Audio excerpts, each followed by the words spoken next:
Hard work is hard. Generally, most people don't like working hard. Some people do, but most people work hard in order to achieve some end goal. End goals are terrific and rewards are terrific, whether or not they are monetary, social, or any kind. However, because of the way that dopamine relates to our perception of time, working hard at something for sake of a reward that comes afterward can make the hard work much more challenging and make us much less likely to lean into hard work in the future. Let me give you a couple examples by way of data and experiments. There's a classic experiment done actually at Stanford many years ago in which children in nursery school and kindergarten drew pictures. And they drew pictures because they like to draw. The researchers took kids that like to draw and they started giving them a reward for drawing. The reward generally was a gold star or something that a young child would find rewarding. Then they stopped giving them the gold star, and what they found is the children had a much lower tendency to draw on their own. No reward. Now, remember, this was an activity that prior to receiving a reward, the children intrinsically enjoyed and selected to do. No one was telling them to draw. What this relates to is so-called intrinsic versus extrinsic reinforcement. When we receive rewards, even if we give ourselves rewards for something, we tend to associate less pleasure with the actual activity itself that evoked the reward. Now, that might seem counterintuitive, but that's just the way that these dopaminergic circuits work. And now understanding these peaks and baselines in dopamine, which I won't review again, this should make sense. If you get a peak in dopamine from a reward, it's going to lower your baseline, and the cognitive interpretation is that you didn't really do the activity because you enjoyed the activity, you did it for the reward. Now, this doesn't mean all rewards of all kinds are bad, but it's also important to understand that dopamine controls our perception of time.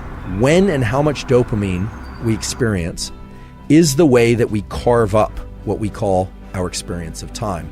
When we engage in an activity, let's say school or hard work of any kind or exercise, because of the reward we are going to give ourselves or receive at the end, the trophy, the sundae, the meal, whatever it happens to be, we actually are extending the time bin over which we are analyzing or perceiving that experience. And because the reward comes at the end, we start to dissociate the neural circuits for dopamine and reward that would have normally been active during the activity. And because it all arrives at the end, over time, we have the experience of less and less pleasure from that particular activity while we're doing it.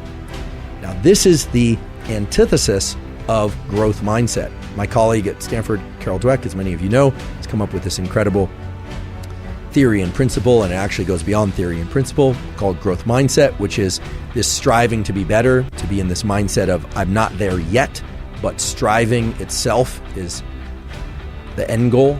And that, of course, delivers you to tremendous performance. It's been observed over and over and over again that people that have growth mindset, kids that have growth mindset, end up performing very well because they're focused on the effort itself.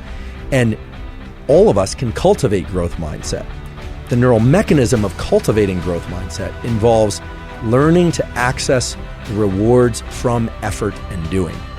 And that's hard to do because you have to engage this prefrontal component of the mesolimbic circuit. You have to tell yourself, okay, this effort is great. This effort is pleasurable, even though you might actually be in a state of physical pain from the exercise, or I can recall this from college, just feeling like I wanted to get up from my desk, but forcing myself to study, forcing myself.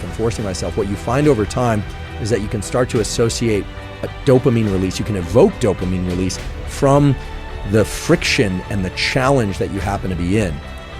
You completely eliminate the ability to generate those circuits and the rewarding process of being able to reward friction while in effort if you are focused only on the goal that comes at the end, because of the way that dopamine marks time. So if you say, oh, I'm going to do this very hard thing and I'm going to push and push and push and push for that end goal that comes later, not only do you enjoy the process of what you're doing less, you actually make it more painful while you're engaging in it. You make yourself less efficient at it, because if you were able to access dopamine while in effort, dopamine has all these incredible properties of increasing the amount of energy in our body and in our mind, our ability to focus by way of dopamine's conversion into epinephrine. But also, you are undermining your ability to lean back into that activity the next time. The next time you need twice as much coffee and 3 times as much loud music and 4 times as much energy drink and the social connection just to get out the door in order to do the run or to study. So what's more beneficial, in fact, can serve as a tremendous amplifier on all endeavors that you engage in, especially hard endeavors, is to A, not start layering in other sources of dopamine in order to get to the starting line, not layering in other sources of dopamine in order to be able to continue, but rather to subjectively start to attach the feeling of friction and effort to an internally generated reward system. And this is not meant to be vague. This is a system that exists in your mind, that exists in the minds of humans for hundreds of thousands of years, by which you're not just pursuing the things that are innately pleasurable, food, sex, warmth, water when you're thirsty. But the beauty of this mesolimbic reward pathway that I talked about earlier is that it includes the forebrain. So you can tell yourself the effort part is the good part. I know it's painful. I know this doesn't feel good, but I'm focused on this. I'm going to start to access the reward. You will find the rewards, meaning the dopamine release inside of effort, if you repeat this over and over again.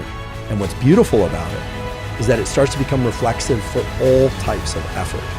When we focus only on the trophy, only on the grade, only on the win as the reward, you undermine that entire process. So how do you do this? You do this in those moments of the most intense friction. You tell yourself, this is very painful, and because it's painful, it will evoke an increase in dopamine release later, meaning it will increase my baseline in dopamine. But you also have to tell yourself that in that moment, you are doing it by choice and you're doing it because you love it. And I know that sounds like lying to yourself, and in some ways it is lying to yourself, but it's lying to yourself in the context of a truth, which is that you want it to feel better. You want it to feel even pleasurable. Now, this is very far and away different from thinking about the reward that comes at the end, the hot fudge sundae for after you cross the finish line. You can replace hot fudge sundae with whatever reward happens to be appealing to you. We revere people who are capable of doing what I'm describing.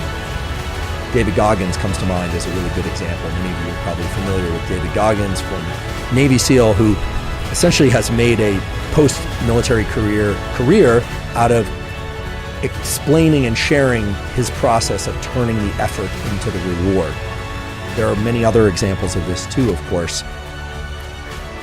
Throughout evolutionary history, there's no question that we revered people who were willing to go out and forage and hunt and gather and caretake in ways that other members of our species probably found exhausting and probably would have preferred to just put their feet up or soak them in a cool stream rather than continue to forage. The ability to access this pleasure from effort aspect of our dopaminergic circuitry is without question the most powerful aspect of dopamine and our biology of dopamine. And the beautiful thing is it's accessible to all of us.